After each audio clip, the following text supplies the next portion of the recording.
up, everyone? Chavez from 812 Guitars. How you doing? I know I don't make too many videos, and if at all, sometimes I get caught up with a bunch of stuff. I'm a busy guy. Anyway, I wanted to share with you guys something really cool that I just acquired.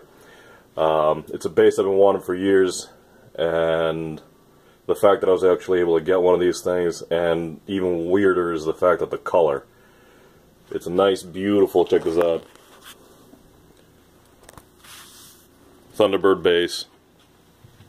Apparently circa 96, maybe 95. But it's this oddball TV yellowish color. Unfortunately, it's not really translating too well in the video here. But it's just awesome. I couldn't tell you how much mileage this thing has, but not too much in terms of wear and tear. The guy doesn't seem like he used to be too much of a dildo on here, playing the low E and the A like Nicky Six from Motley Crue, but hey, what are you gonna do? But, no case, but with one major flaw, which is typical for these things. Dun dun! Typical busted headstock.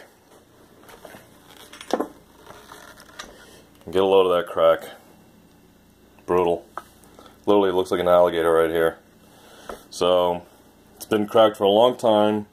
Some other jackass tried to actually shoot glue in here, but obviously he didn't clamp it right, because if he did, this wouldn't have blown open again. Now, I know there's a couple of guys out there that always talk about, like, well, you shouldn't use tight bond and blah, blah, blah, blah. Well, guess what, man? You better call freaking Taylor, Gibson, Martin. They're all using that junk. It works great.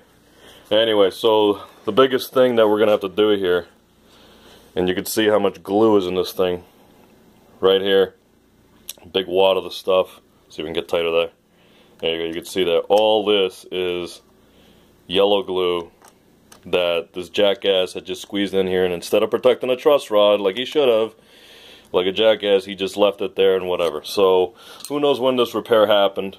This might have happened like within the first couple of years this thing was new, or maybe it was parked in the closet, whatever. But yeah, it's pretty bad. So anyway, I'm weighing my options. Now, typical way to repair this thing would be we clean as much of the glue as we can, glue it back together again, and on the reverse side we would literally route in to put a set of splines on either side. That's a very tried and true old-fashioned way of doing it. But glues have definitely come along a long ways nowadays, so this is the first one that I'm going to try the Gorilla Glue stuff, which is like some brutally awesome stuff. Used it before on a lot of stuff where I had to epoxy, materials that just don't jive together.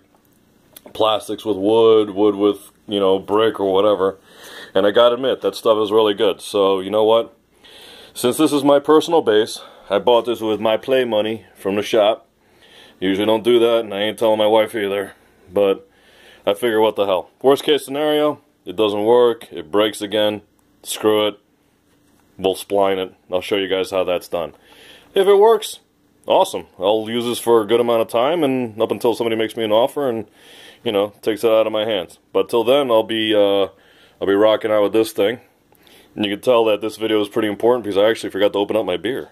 The banquet beer. Remember, when it's all to the left, that means Chavez is, that's mine, alright? Stay away from mine. Stay away! Ah!